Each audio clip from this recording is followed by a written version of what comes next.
नमस्कार साथियों, जय हिंद जय भारत। मैं गौरव कुमार आपका फिर से स्वागत करता हूं आपके अपने YouTube channel Haryana study vines पर। दोस्तों, अब तक हम एनिमल हस्बेंड्री की सभी बेसिक जानकारियां प्राप्त कर चुके हैं। अब हम एडवांस एनिमल हस्बेंड्री के कुछ पॉइंट पढ़ेंगे जो हमारे एग्ज़ाम के लिए काफ़ी इम्पोर्टेंट हैं। आइए शुरुआत करते हैं दोस्तों इनकी। पशुपालन। पशुपालन की परिभाषा क्या है?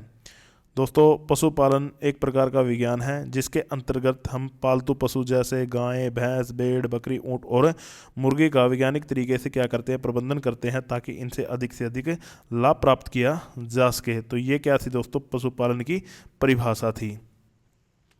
अब हम आने वाले सेशन के अंदर दोस्तों अब क्या पढ़ेंगे कि पशुओं के लिए कितनी डाइट की आवश्यकता है, उनका रहने का स्थान कैसा होना चाहिए, उनका स्वास्थ्य और उनका दोस्तों रिप्रोडक्शन के बारे में अभी हम पढ़ने वाले हैं। तो दोस्तों, सबसे पहले बात की जाए चयन की। चयन क्या है? चयन की परिभाषा क्या है? किसी विशेष उद्देश्य से दोस्तों, चाहे वो दूध हो चाहे वो मांस हो, अच्छी गुणवत्ता वाले पशु को चुनना क्या कहलाएगा? चयन कहलाएगा। कलिंग क्या है दोस्तों? बीमार पशु को दोस्तों झुंड से बाहर करना क्या कहलाएगा? कलिंग कहलाएगा। कास्टिंग क्या है? कास्टिंग क्या है दोस्तों? पशु को उपचार के लिए जमीन पर लेटाना क्या कहलाएगा? कास्टिंग कहलाएगा। अब कुछ और अन्य इंपॉर्टेंट टेक्निकल टर्म दोस्तों वो इस प्रकार हैं। डोकिंग क्या होता है? जो भेड़ है उसकी पूंछ को काटना दोस्तों क्या कहलाएगा? डोकिंग कहलाएगा। डिबडिंग या डिहॉर्निंग क्या है?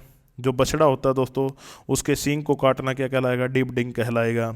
डबिंग क्या होता है? जो आपका मुर्गा होता है दोस्तों उसकी चोंच को काटना क्या कहलाएगा? डबिंग कहलाएगा।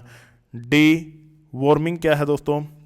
कि जो आपका पशु है उसके शरीर में जो कीड़े हैं उनको ख़त्म करने का उपचार क्या कहलाएगा? डी वॉर्मिंग कहलाएगा।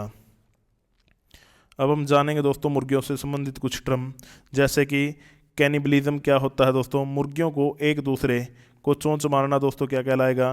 कैनिबलिज्म कहलाएगा। और यह दोस्तों अक्सर नमक की कमी के कारण होता है। कैपोनाइजेशन क्या है दोस्तों? नर मुर्गों को बदिया करना ताकि उनके अंदर अच्छे से मांस बन सके, यानी कि मांस की गुणवत्ता को बढ़ाने के लिए दोस्तों जो प्रोसेस अपनाया जाता है उसको कैपोनाइजेशन कहा जाता है। ब्रॉयलर क्या है दोस्तों?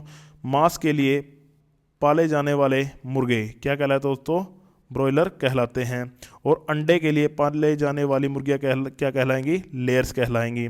ग्रोवर मैनेजमेंट क्या है दोस्तों? चूजे को तब तक पालना जब तक वो है अंडे देने के लिए तैयार न हो जाए, तो उसे क्या कहा जाएगा? ग्रोवर मैनेजमेंट कहा जाएगा। अब बात की जाए दोस्तों प्रजनन से संबंधित कुछ टर्म की। फ्लशिंग क्या होता है दोस्तों? गर्भवती भेड़ जो प्रसव के लिए तैयार है उसको कुछ समय पहले दोस्तों जो आहार दिया जाता है, यानी खाने के लिए जो दिया जाता है, उसे फ्लशिंग कहा जाता है। स्टीमिंग अप क्या है? गर्भवती गाय या भैंस को प्रसव से पहले जो अतिरिक्त आहार दिया जाता है दोस्तों, यानी कि उसको खाने के लिए दिया जाता है ताकि उसका ब्यात अच्छे से हो जाए दोस्तों, उसे क्या कहा जाएगा? स्टीमिंग अप कहा जाएगा। डाउनर काऊ किसे कहा जाएगा दोस्तों? प्रसव के 15 दिन पहले पशु के शरीर में होने वाले शारीरिक परिवर्तन को दोस्तों क्या कहलाएगा? डाउनर काऊ कहा जाएगा। टीजर बुल किसे कहा जाएगा? नसबंदी किया हुआ सांड, जिसका उपयोग दोस्तों ये जानने के लिए किया जाता है कि मादा जो पशु है वो हीट में है या नहीं है।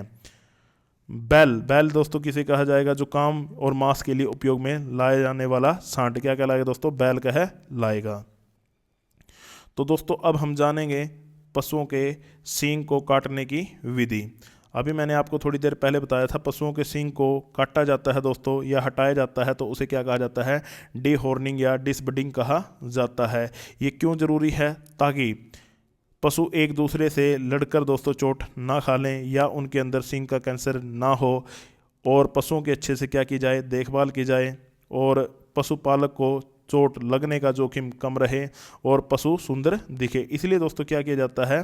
पशुओं के सींग को हटाया जाता है। इसकी कई विधियां हैं, जैसे पहली विधि का नाम है रासायनिक विधि। इसके अंदर क्या किया जाता है? जो पशु होता है दोस्तों उसकी सींग की कली के अंदर हम पोटासियम हाइड्रोक्साइड या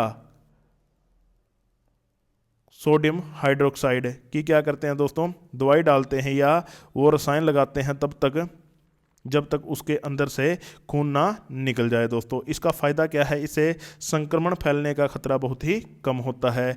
ये कब सही है दोस्तों, जब आपका बछड़ा 7 से 15 दिन का हो जाए दोस्तों, तो उस समय ये आपका प्रोसेस किया जाता है, और ये खासकर गाय और पशु के बछड़े के अंदर होता है। तो रसायन विधि आपको समझ में आ चुकी है कि जो सींग है, सींग की कली के अंदर दोस्तों क्या किया जाएगा, सोडियम और पोटासियम का लेप लगाया जाएगा, और तब तक लगाया जाएगा दोस्तों जब तक उसके अंदर से खून ना आ जाए। ठीक है, बात की जाए दोस्तों पशु के सींग को हटाने की अन्य विधि है। एक तो गर्म छड़, यानी कि आपने क्या किया, एक किसी छड़ को गर्म किया और सींग के ऊपर लगा दिया, जिससे सींग क्या हो जाएगा दोस्तों, प्रॉपर तरीके से नष्ट हो जाएगा। लेकिन इसके दोस्तों नुकसान भी हैं।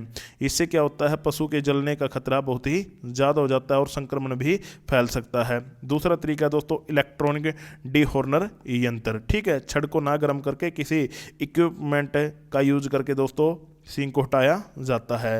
अन्य जो जोखिम भरा तरीका है दोस्तों, जिसमें पशु को काफ़ी दर्द होता है, वो क्या है दोस्तों कि सींग पर क्या दोस्तों, जो आपका रबड़ है वो लपेट दी जाती है। इसके अंदर क्या होता है, जो पशु है उसके सींग के अंदर ब्लड का जो प्रोसेस है दोस्तों, ट्रांसफ़र है या परिवहन है, वो क्या हो जाता है, रुक जाता है और पशु को बहुत ज़्यादा पीड़ा होती है। ये प्रोसेस खास करके भेड़ और बकरी में अपनाया जाता है।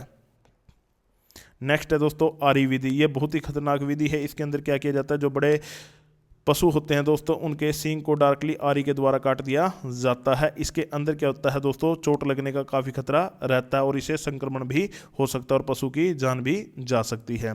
तो दोस्तों ये था आज का सेशन। ऐसे ही अब कई वीडियो आएंगी, ठीक है, ताकि आपको इनका फ़ायदा ज़्यादा से ज़्यादा मिले। तो चीज़ों को ध्यान से और सटीकता से दोस्तों देखते रहें। जय हिंद, जय भारत।